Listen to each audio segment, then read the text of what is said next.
তো সকাল সকাল মানে শুনলাম নামিয়ে নিয়েছি মাছের ঝোলটা, আর এখন ভাত বেড়ে মাকে দিই। আর সবাই যে এখানে চা বসিয়ে দিয়েছি, দেখো বাসন তেমন কিছু মাজা হয়নি, কারণ রান্না টান্না করে খাওয়া দাওয়া। হ্যালো গাইস, আমি প্রিয়াঙ্কা, চলে এসেছি প্রিয়াঙ্কাস লাইফে। তোমাদের সবাইকে স্বাগত জানিয়ে শুরু করছি নতুন ব্লগ। আর এখন বাজে ঘড়িতে 12টা ছুঁই ছুঁই, আর এখন থেকে আমি ব্লগটা স্টার্ট করলাম। তার কারণও আছে, সবই তোমাদের সাথে শেয়ার করব, তার জন্য ভিডিওটা দেখতে হবে স্কিপ না করে।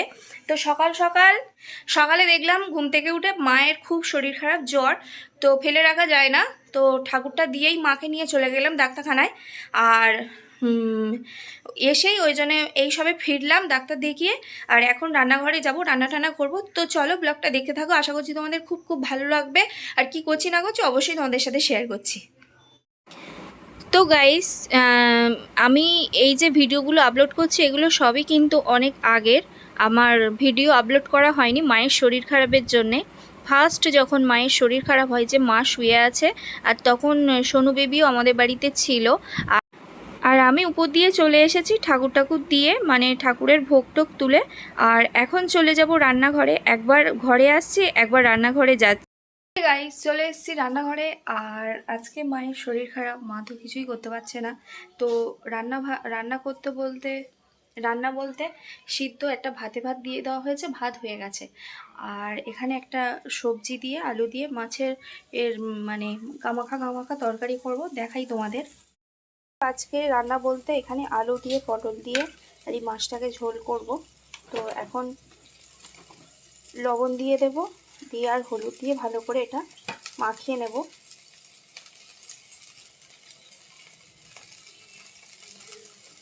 একটা ঝোল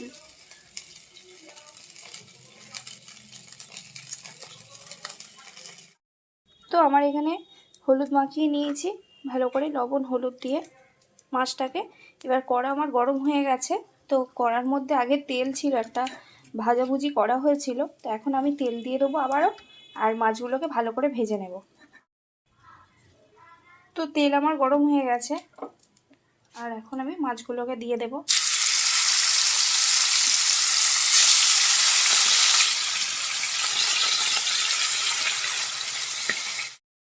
তো গাইস, এখানে আলু পটল একবারে মশলা দিয়ে কষিয়ে নিচ্ছি। আর মাছ তো এখানে ভাজাই হয়ে গেছে, আর একটু কষিয়ে নিয়ে ভালো করে জল দিয়ে দেব।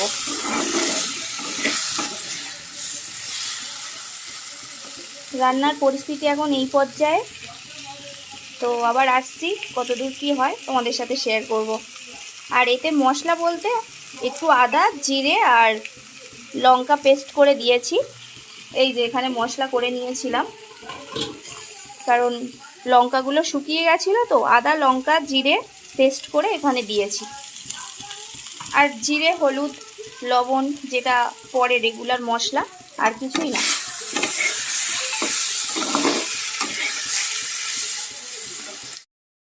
কিছুক্ষণ পরে আবার আসলাম, আর দেখো এখানে আমার রান্নাটা পুরোপুরি কমপ্লিট হয়ে গেছে। আর কাঁচা লঙ্কা দিয়েছি বলে ঝোলটা একটু মানে সাদা সাদা মতোই হয়েছে, গুঁড়ো লঙ্কার আমি ব্যবহার করিনি। তো এবার আমি নামিয়ে নেব ঝোলটা।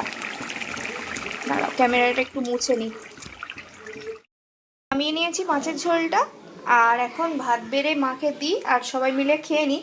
কারণ হচ্ছে কি, মায়ের শরীরটা খারাপ, তো তাড়াতাড়ি খেয়ে ওষুধ খেতে হবে। তো আবার আসছি তোমাদের সামনে। গাইস, আবারও চলে এসেছি রান্নাঘরে, আর ক্যামেরাটা কি হচ্ছে বারবার ঘোরা হয়ে যাচ্ছে।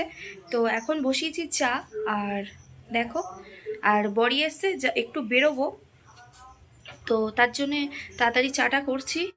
যে এখানে চা বসিয়ে দিয়েছি, দেখো বাসন তেমন কিছু মাজা হয়নি, কারণ রান্না টান্না করে খাওয়া দাওয়ার পর ওই জন্য এই বাটিটাতেই বসাতে হলো দুধটা গরম করতে। আর এই দেখো গ্যাসটা কিছু মোছা হয়নি আজকে দুপুরে রান্না করার পরে।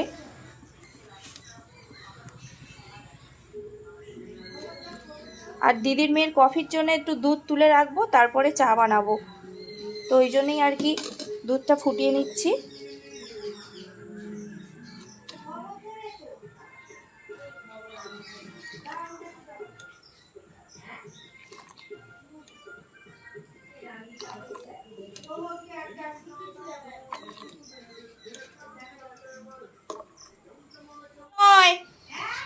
6 নয়, এবিপি আনন্দ থেকে শুরু।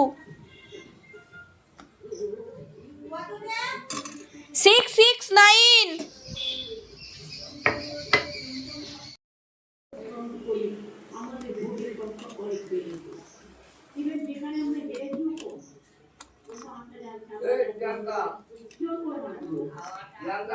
হ্যাঁ হয়তো পুজো গেছিলিস একবারে, কি হলো? হ্যাঁ হ্যাঁ, আমি বলি দাঁড়া দাঁড়া, রেডি কর। তো চাটা খেয়ে সন্ধ্যাবেলা এখন চলে এসেছিলাম দোকানে।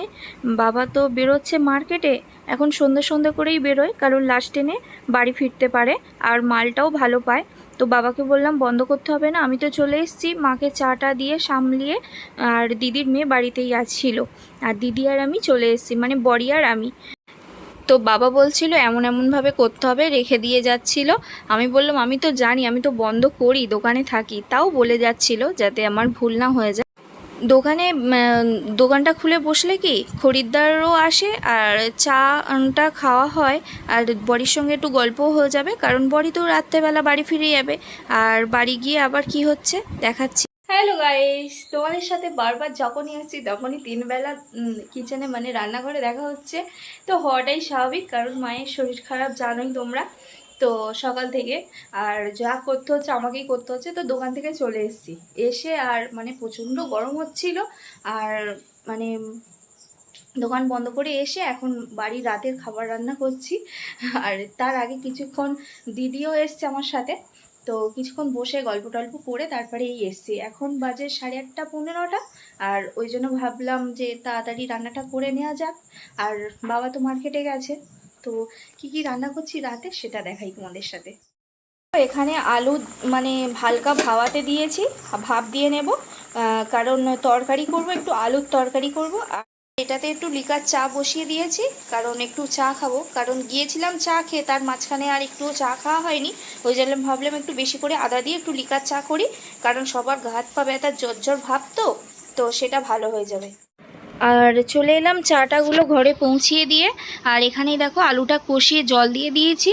আর এখানে এনেছিলাম বাজার থেকে কয়েকটা ফুলুরি দিয়ে এই আলুর তরকারিটা করলে বেশ ভালোই লাগে। শুধু শুধু আলুর তরকারি খেতে তো ভালো লাগে না, তো এই ফুলুরিগুলো বেশ বড় বড়, আরও ঝোলের মধ্যে দিলে বেশ বড় বড় হয়ে যাবে।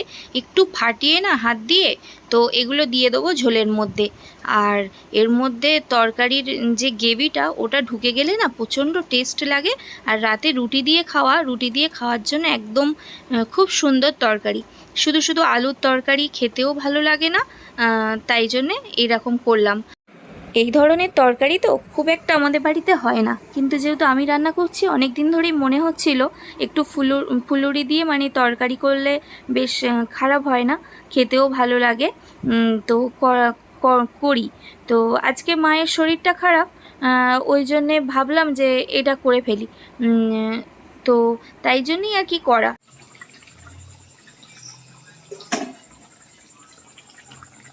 তো তরকারিটা গাইস আমার হয়ে গেছে, আর এটা নামিয়ে নেব। এটা নামিয়ে নেওয়ার পরে না ঝোলটা অনেকটা টেনে নেবে। এটা আলুর তরকারি তো যেহেতু, আর এই ফুলুরিগুলো দেয়া আছে, তো ওই জন্য। আর এখানে দেখো আটা বের করেছি, রুটি হবে, রুটি আর তরকারি। লাস্টে সামান্য একটু চিনি আর গরম মশলা দিয়ে তরকারিটা নামিয়ে নিয়েছিলাম, বললাম না ঝোলটা টেনে নেবে। দেখো কত সুন্দর হয়েছে। তো গাইস এখন রুটিটা করে নেব, আর আজকের মতো ভিডিওটা এখানেই শেষ করছি। সবাই ভালো থেকো, সুস্থ থেকো, আর প্রিয়াঙ্কাস লাইফের সঙ্গে থেকো। ভিডিওগুলো ভালো লাগলে বেশি বেশি করে লাইক শেয়ার করে চ্যানেলটা সাবস্ক্রাইব করে পাশে থেকো। আর যারা ফেসবুক পেজ থেকে দেখছো তারা পেজটা ফলো করে নিও। ততক্ষণের জন্য টাটা, দেখা হবে নেক্সট ব্লগে খুব শিগগিরই। Good night.